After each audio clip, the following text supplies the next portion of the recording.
دوستان عزیزم، درود و مهر. امیدوارم هر کجای این دنیا هستین حال دلتون عالی باشه. امروز میخوام با سویا کتلتی درست کنیم که هیچ کس باورش نمیشد این غذای خوشمزه فقط با سویا درست شده. 150 گرم سویا رو بریزید داخل یه ظرف و مقداری آب و 1 لیوان شیر بهش اضافه کنید و به مدت 20 دقیقه بذارید کنار. اضافه کردن شیر باعث میشه که بوی زخم سویا کاملا گرفته بشه. من یه هم میزنم و بعد دیگه بهش زمان میدم. و یه عدد هویج متوسط رو با دنده درشت رنده کنید و بهتون پیشنهاد میکنم دست به کار بشین و این کتلت سویای فوق العاده خوشمزه رو درست کنید که مطمئنم هر کی بخوره عاشقش میشه. حتی عزیزانی هم که عاشق گوشت هستن مطمئنم با یه بار خوردن میشه پای ثابت غذاهای همیشگیشون. و حالا میریم سراغ سویا و بعد از 20 دقیقه من میریزم داخل صافی و کاملا فشرده میکنم تا آب اضافهش گرفته بشه.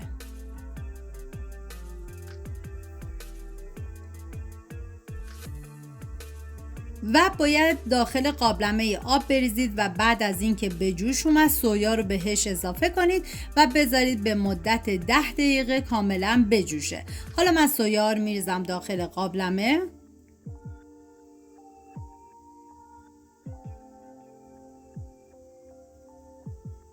و یه هم میزنم و دیگه بهش زمان میدم. و ما نیاز به 2 عدد سیب زمینی متوسط داریم که با دنده درشت رنده میکنم. واقعا نمیدونم از خوشمزگی این کتلت بگم یا از عطر و طعمش.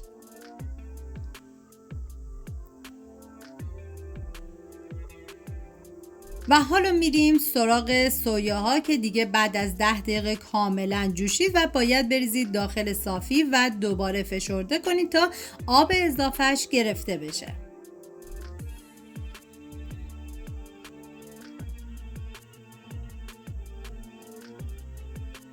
حالا من کاملا فشرده میکنم و بعد باید بریزید داخل غذاساز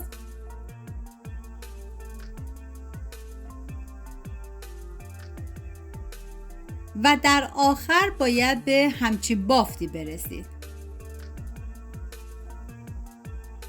و حالا من میذارم تا سویا کمی خنک بشه. ما نیاز به یه عدد پیاز بزرگ داریم که با دنده درشت رنده میکنم و یه عدد فلفل دلمه‌ای سبز رو باید به صورت نگینی ریز ریز خورد بکنید و شما میتونید فلفل دلمه قرمز هم استفاده کنید. دیگه همه میدونید که سویا منبع عالی پروتئین، فیبر، ویتامین ها و مواد مغذی و هزاران خاصیت دیگه هستش و چه بهتر که بتونید تو برنامه غذاییتون این سویای خوشمزه رو جا بدید.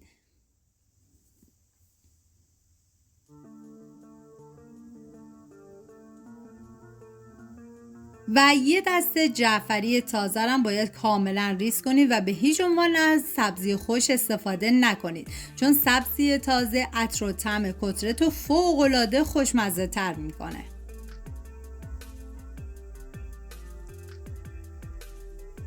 و حالا من سویا رو میریزم داخل یه ظرف.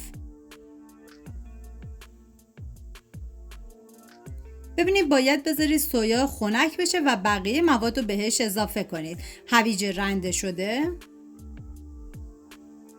و پیازی که رنده کرده بودیم باید آبش رو کاملا بگیرید و به بقیه مواد اضافه کنید.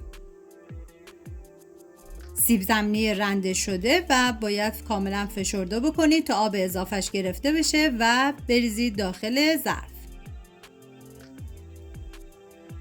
فلفل دلمه‌ای ریز شده،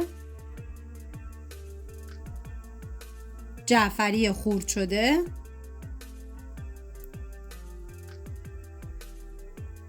و ما نیاز به سیر داریم که من از 3 حبه سیر استفاده کردم و حتی میتونید سیر رو حذف کنید به جاش از پودر سیر استفاده کنید. حتی عزیزانی هم که سیر دوست ندارن میتونن سیر این غذا رو حذف بکنن. و حالا من سیرم به بقیه مواد اضافه میکنم و ما نیاز به آرد سوخاری یا پودر نان داریم که من از 5 قاشق غذاخوری پودر نان استفاده کردم. و 2 عدد تخم مرغ رو به مواد اضافه میکنیم و هم میزنیم و اگر دیدیم که سفته یه تخم مرغ دیگه به مواد اضافه میکنیم. ادویه هم شامل نمک، زردچوبه، پودر تخم گشنیز، فلفل سیاه، فلفل قرمز یا فلفل عنابی مثل من میتونی استفاده کنید. من یه هم میزنم تا همه مواد با هم دیگه مخلوط بشن و دیدم که موادم کمی سفته، تخم مرغ سومو بهش اضافه کردم و هم میزنم و به مدت 1 ساعت میذارم داخل یخچال. ببینید این موادو که به مدت 1 ساعت میگیم بذارین داخل یخچال، یکی این که مزه کاملا به خورده هم برن و این که جذب روغنش کاملا کم میشه. و من داخل تابه روغن ریختم و بعد از اینکه داغ شد کتلت‌ها رو با قالب فلافل فرم میدم و میذارم تا کاملا سرخ بشه. و بعد از اینکه سرخ شد برمیگردونم و میذارم تا سمت دیگه‌ش هم کاملا سرخ بشه و بعد از اون از روغن جدا میکنم.